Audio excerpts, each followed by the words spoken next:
Welcome to Solvetic, your channel to always learn technology easily. Below in the description, you will find useful links we used in this video.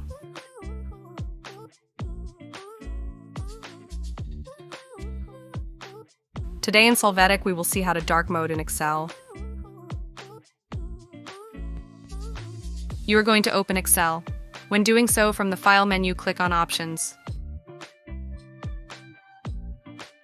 In this new window, in the General section, click on the Office Theme menu. Here, select Black. When you click OK, you will see that Excel will now be in dark mode. Hey, remember to subscribe Solvetic channel.